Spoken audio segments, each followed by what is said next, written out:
A roar rises above the tropical canopies of Vietnam like the fury of a thunderstorm. Below, a dense forest, damp, heavy, saturated with smoke. Above, a UH-1 Huey helicopter, a symbol of war, hovers above the jungle. And suddenly, a roar pierces the air, not the usual crackle of gunfire, but a drawn-out, mechanical howl. It sounds as if the machine itself is angry. A stream of fire erupts from the helicopter's side door. Not one, not two, but 6 rotating barrels, emitting death at a speed the human brain can't comprehend. Dozens of shots per second, thousands per minute. This isn't just a weapon.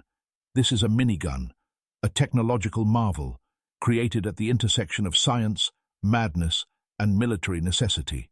The world first heard this sound in the mid-20th century.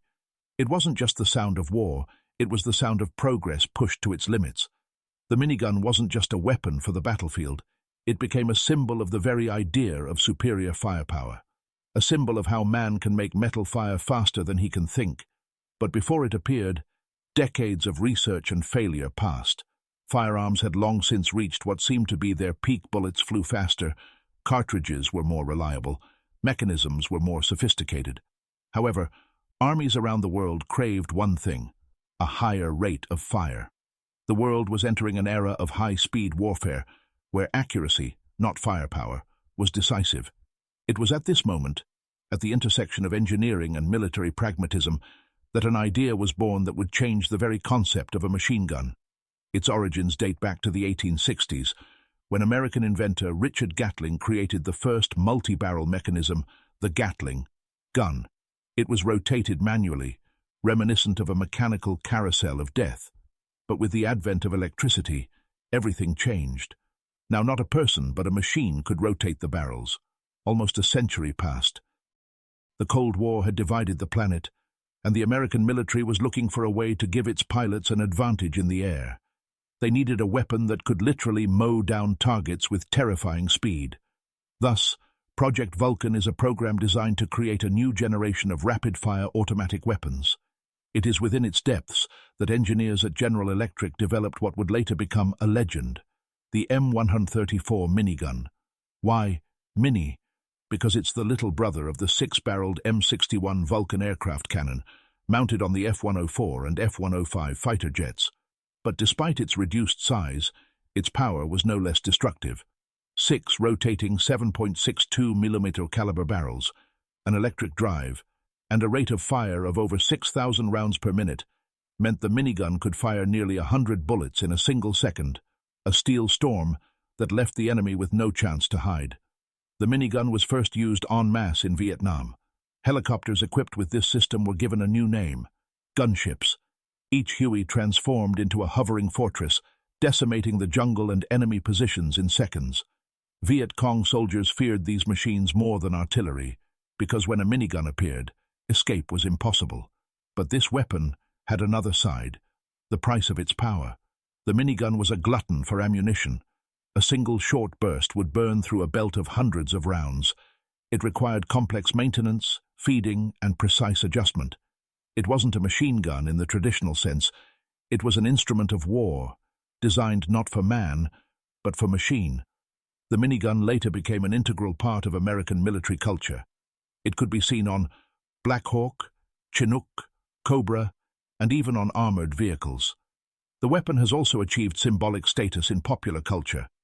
Its voice was heard in the films Predator and Terminator 2, where Arnold Schwarzenegger, wielding a minigun, seemed to embody the very power of technology. But this symbol conceals a much deeper meaning.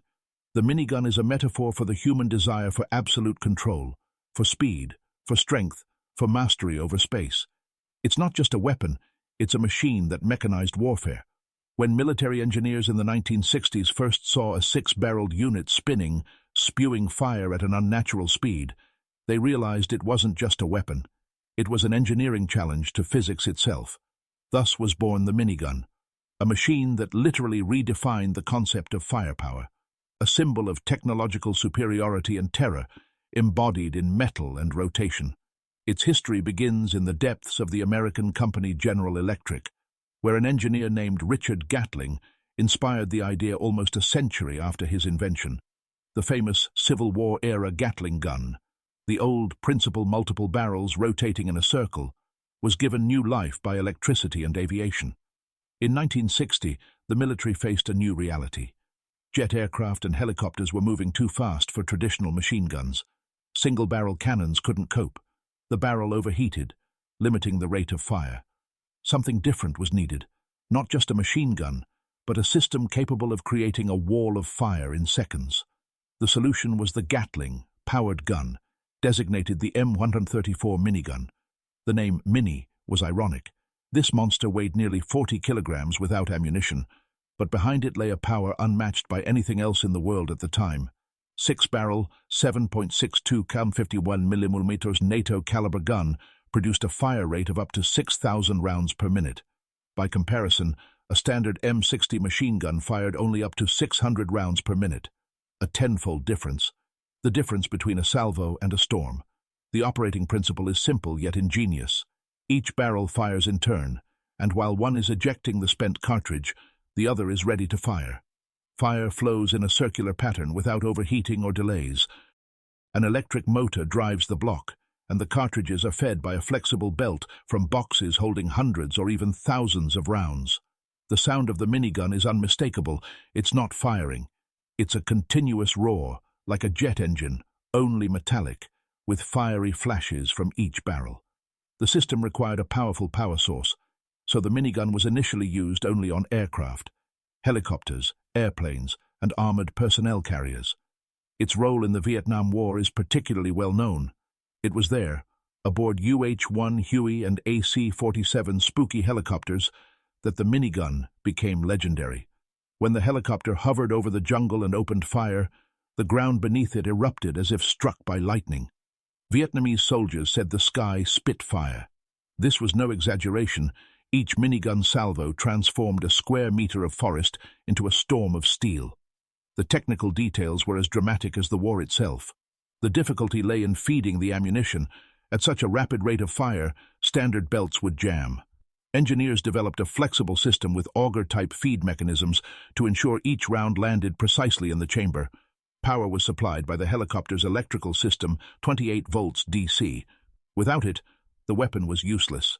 Unlike traditional machine guns, the minigun couldn't be fired manually. This made it both a masterpiece and a prisoner of technology. Each 6-barrel unit was made of alloy steel, with a special chrome coating to protect against overheating. The barrels could withstand thousands of rounds without deformation, but still required regular replacement. The weight of the unit and the recoil required a stable base, so infantry rarely used the minigun. Attempts were made to create handheld versions like the XM214 microgun, but they were ineffective. Without support, without power, they were too heavy and too thirsty. And yet, it was the minigun that became a symbol of military might and cinematic myth. In the film Predator, Arnold Schwarzenegger clutches a handheld M134 minigun, though in reality, a human being couldn't hold it without special mounts. But cinema didn't demand realism. It demanded imagery, and the minigun provided it. A machine that fires without stopping, a symbol of total superiority. Since then, that sound and the spinning of 6 barrels have become a visual code of power, from Terminator 2 to The Matrix. In fact, the military understood that the minigun was a highly specialized tool. It was installed on black helicopters, Hawk, AC-130 gunship aircraft, armored vehicles and ships. Some modifications, such as the GAU-17-A, added improved cooling mechanisms and electronic control units, allowing for a variable rate of fire from 2,000 to 6,000 rounds per minute. This made it possible to meter the power, converting a continuous stream of bullets into a pinpoint suppression tool. Modern versions like Dillon the Aero M134D has become lighter and more reliable, with an improved feeding system. Weight has been reduced, wear resistance has increased, and yet the principle remains the same. A rotating block, an electric drive, a balance of precision and madness. On the battlefield, the minigun has become a weapon of terror. It's rarely used against infantry, but rather for cover, base defense, convoy protection, and ambushes. The density of fire is so intense that no lightweight cover can withstand it. Helicopters equipped with M134s can clear an area the size of a football field in a matter of seconds. But this power also conceals a downside.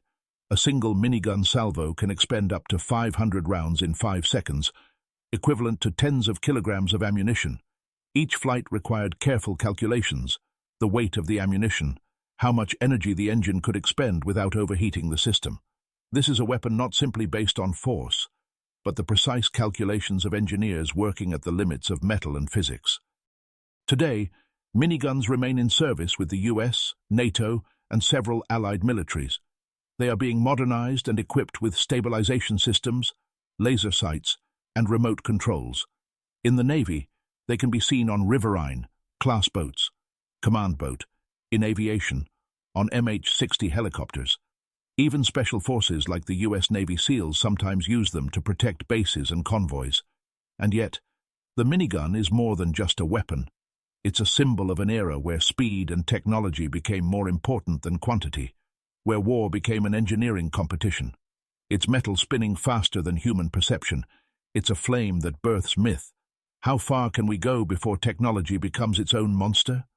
The minigun is the ultimate challenge to an engineering question: how to create a firepower so dense that it becomes the decisive factor in combat.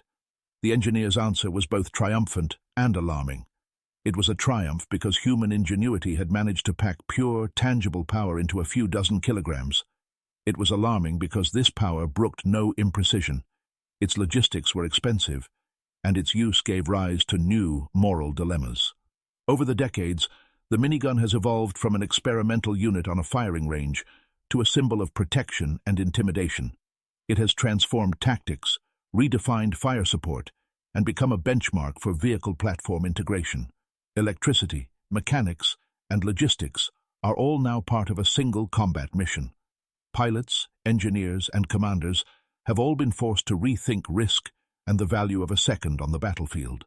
Technologically, this device demonstrated that the overheating problem faced by single barrels can be solved not only by the material, but by the architecture.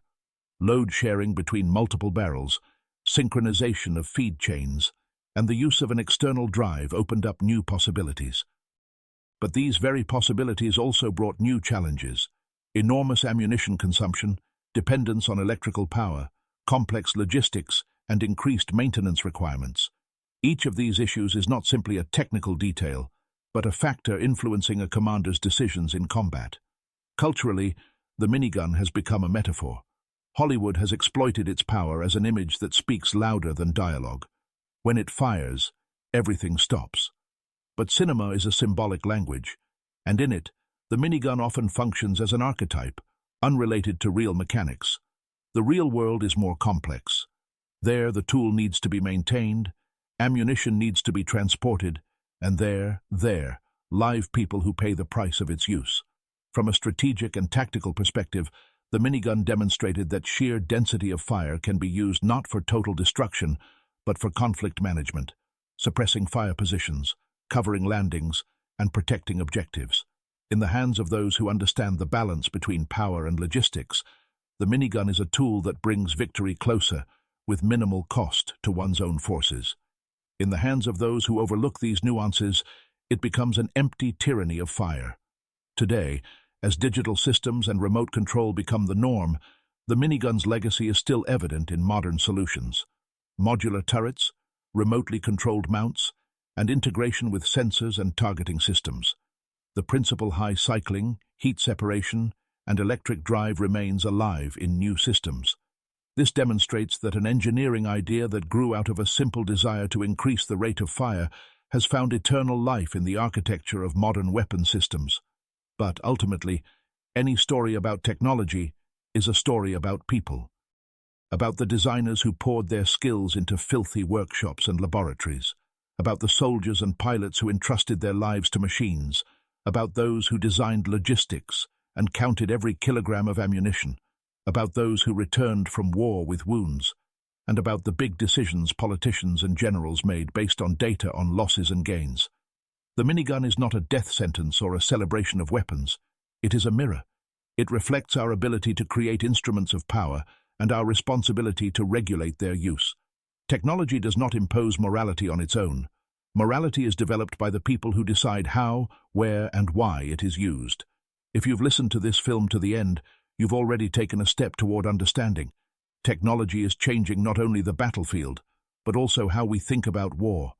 And so, stories about fire engines are important, not only as technical narratives, but also as calls for reflection. If you enjoyed this research, subscribe to GunLore. Here we continue to explore weapons, not as a celebration of power, but as an attempt to understand how human thought and morality interact with metal and fire. Share your impressions in the comments, and suggest future topics. We have many stories ahead where engineering intersects with fate.